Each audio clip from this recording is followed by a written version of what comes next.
Joining me now is South African native Lara Logan, host of Fox Nation's Lara Logan Has No Agenda. Lara, a lot of Americans aren't really aware of what's happening right now in South Africa. I've traveled there. I've been lucky enough to travel there many times.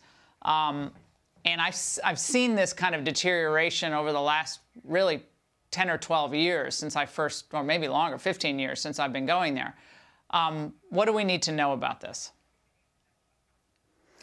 Well, many South Africans are just shocked at the speed with which this is spreading, Laura, and it's worst in two provinces. One of them is the home province of the former president, Jacob Zuma. And I've been speaking to people there. Food is running low. This has been going on for 5 days.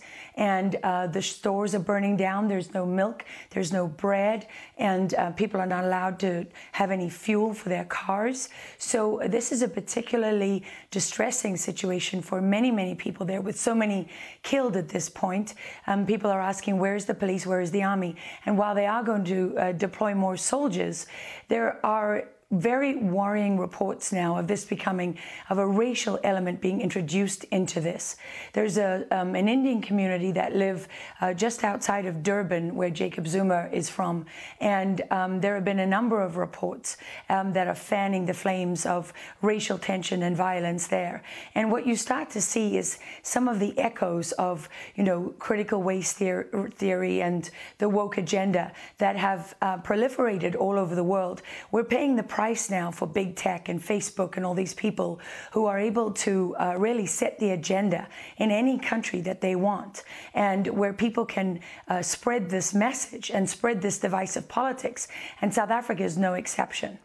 So there's a Marxist element at play here, in other words. Well, you know, Obama's ambassador to South Africa was a man called Patrick Gaspard.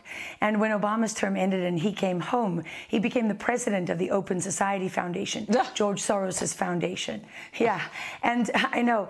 But when he was in South Africa, he was very vocal about reparations. He was one of the people who was pushing and encouraging publicly for the South African government to take land away from white people, particularly white farmers, of course.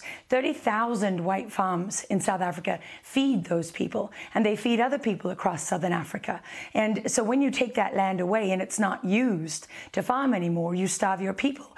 People saw that in neighboring Zimbabwe. So there is a radical element at play here, and nobody can tell at this point. It's impossible to say how much this is involved. But South African media is very quickly turned to looking at who's driving this and whether there are other forces.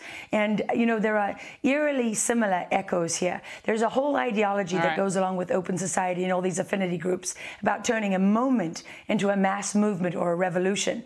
And that's what many people I speak to are looking for. Lara, thank you for that. We're not going to hear that anywhere else tonight. Hey, Sean Hannity here. Hey, click here to subscribe to Fox News YouTube page and catch our hottest interviews and most compelling analysis. You will not get it anywhere else.